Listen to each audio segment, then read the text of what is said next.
Hello বন্ধুরা, তোমরা সবাই কেমন আছো? আশা করি ভালো আছো। ঝুমাস ব্লগে তোমাদের সবাইকে স্বাগত জানিয়ে আজকে আমি আমার ভিডিওটি স্টার্ট করলাম। দেখো, আজকে সকালবেলা আমার স্নান হয়ে গেছে।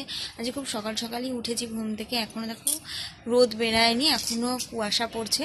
তো সকালবেলা সমস্ত কাজ বাজ সেরে স্নান করে নিয়েছি। কারণ হচ্ছে আজকে আমার জীবনে খুবই একটা স্পেশাল দিন। আজকে আমার মাম্মামের বার্থডে। তো আগের দিন তো তোমাদেরকে সবাইকে মাম্মামের বার্থডে শপিং দেখিয়েছি। এবার আজকে চলো মাম্মামের বার্থডেতে আমরা কিভাবে মাম্মামের বার্থডেটা সেলিব্রেশন করি সেটা তোমাদের সাথে শেয়ার করব। আর সারাদিন কি কি করি সেগুলো তোমাদেরকে দেখাবো। তো পাশে থেকো, সাথে থেকো, টাটা। মাম্মামের বার্থডে ভিডিওটা দেরি করে ছাড়ার জন্য তোমাদের কাছে আগে থেকেই ক্ষমা চেয়ে নিচ্ছি। তো কিছু সমস্যার কারণে ভিডিওটা ছাড়তে আমি পারিনি। দেখো, আর তার মধ্যে তোমাদের সাথে কথা বলতে বলতে আমি রেডিও হয়ে গেছি। আর এদিকে মাম্মামকেও রেডি করিয়ে নিয়েছি, যেহেতু খুব ঠান্ডা পড়েছিল, সকালে বেরোবো, তার জন্য ওকে সোয়েটার, টুপি, মাফলার সব পরিয়ে নিয়েছি। দেখো কেমন লাগছে ওকে বলো। বার্থডেতে সকালে মাম্মামের ড্রেসটা দেখে বলো কেমন লাগছে। তো এদিকে ওর পাপা আর মেয়ে দুজনে বেরিয়ে গেছে। তো যাচ্ছি কোথায় এবার তোমাদেরকে বলছি। তো যেহেতু মামামের জন্মদিন, তো সেক্ষেত্রে মন্দিরে তো না গেলে হয় না, মায়ের দর্শন তো করতেই হবে। তাই চলে গিয়েছিলাম দক্ষিণেশ্বরে পুজো দিতে। কে কে দক্ষিণেশ্বরে এসছো প্লিজ কমেন্ট করে জানিও। আর সে যেহেতু পৌষ মাস, তো সেই কারণে না প্রচুর ভিড় ছিল। এত ভিড়, আমি এতবার দক্ষিণেশ্বরে এসেছি কিন্তু এত ভিড় আমি কখনোই দেখিনি। দেখো এত ভিড়, মানে প্রচুর লাইন। এবার সারাটা দিন আমার এখানেই কেটে গেছে। তারপর ওখান থেকে চলে গেলাম ডালা কেনার জন্য। আর কিন্তু ভেতরে ফোন অ্যালাউ নেই, তাই বাইরেই ফোনটা রেখে জমা রেখে তারপরে যেতে হয়েছিল ভেতরে। তাই ডালা কিনবো বলে যাচ্ছিলাম। এদিকে বাবা আর মেয়ে দুজনে তো তো একা একাই চলে যাচ্ছে, আমাকে পেছনে ফেলে রেখে আমাকে বলছে তুমি ভিডিও করো, আমরা গেলাম বলে সে চলে গেল। তবে দেখো, মেয়ে তো খুব মজায় রয়েছে। সকালবেলা ওকে ঘুম থেকে টেনে তুলে ওকে মন্দিরে নিয়ে আসা হয়েছে বলে সকাল সকালই ওকে স্নানও করিয়ে নিয়েছিলাম। আর ঠান্ডাটাও খুব পড়েছিল। তারপরে ওখান থেকে ডালা কিনবো বলে একটা দোকানে গেলাম।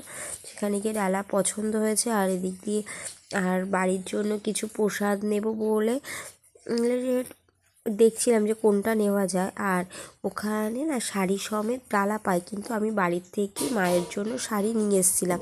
যেহেতু মাম্মামের বার্থডেতে পুজো দেবো আর মাম্মামের নামেই পুজো দেবো, তো প্রথম বছর যখন মায়ের আশীর্বাদে যে সব কিছুই ভালোই ভালোই হচ্ছে বলে, তাই আমার পছন্দের শাড়ি একটা নিয়ে এসেছিলাম মায়ের জন্য।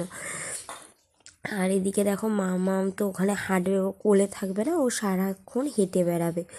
তারপরে ওখান থেকে বাড়ি এসে মাম্মামের জন্য 5 রকমের ভাজা দিয়ে ভাত দেওয়া হয়েছিল। ভাজার মধ্যে রয়েছে মাছ ভাজা, বেগুন ভাজা, তারপরে হচ্ছে গাজর ভাজা, বিনস ভাজা, আর হচ্ছে আলু ভাজা।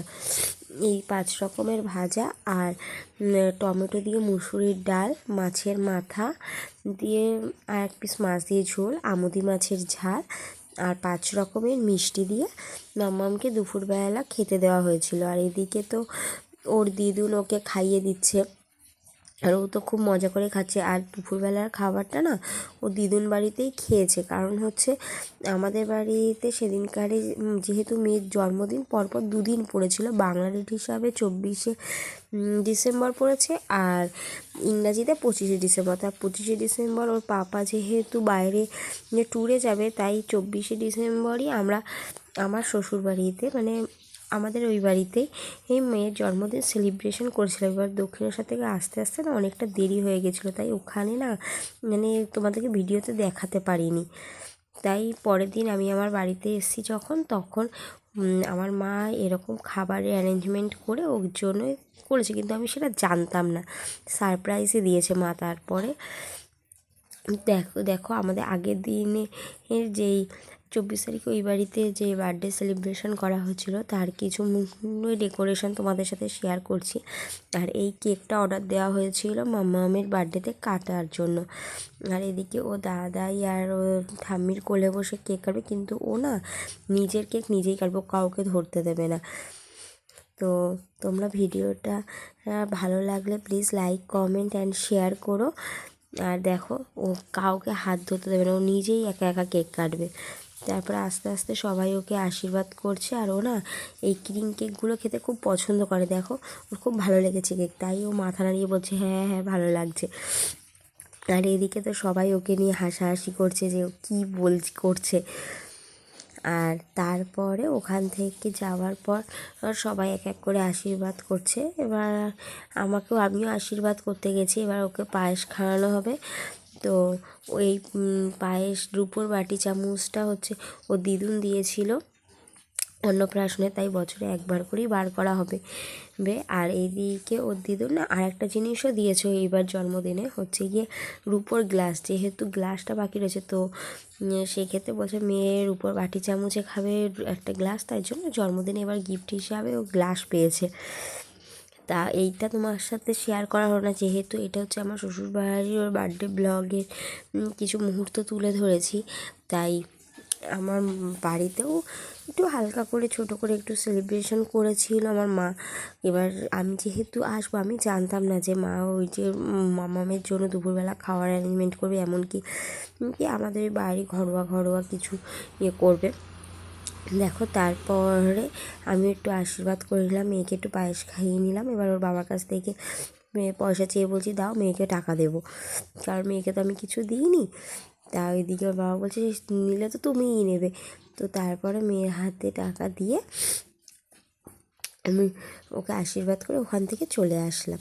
এবার তারপরে আমি আর ওর বাবা দুজনে মিলে একটু ছবি তুলবো বলে মেয়েকে কোলে নিয়ে কেক কাটার মানে একটা পোজ দিয়ে ছবি তুলছিলাম। তো তোমাদের ভিডিওটা কেমন লাগলো প্লিজ কমেন্ট করে জানিও। আর হ্যাঁ, আমার পেজটিকে ফলো করে দিও আর সাপোর্ট করো। আর এই কদিন তোমাদের সাথে ঠিকমতো আমি যোগাযোগ করতে পারিনি এবং সবার ভিডিওতে লাইক কমেন্ট করতে পারিনি বলে প্লিজ আমাকে ক্ষমা করে দিও। এবার থেকে নিয়মিত আমি তোমাদের সবার ভিডিওতে লাইক কমেন্ট অ্যান্ড শেয়ার করব এবং সবার পাশে থাকবো। প্লিজ তোমরাও আমার পাশে থেকো, কেউ রাগ করো না। Tata, bye bye.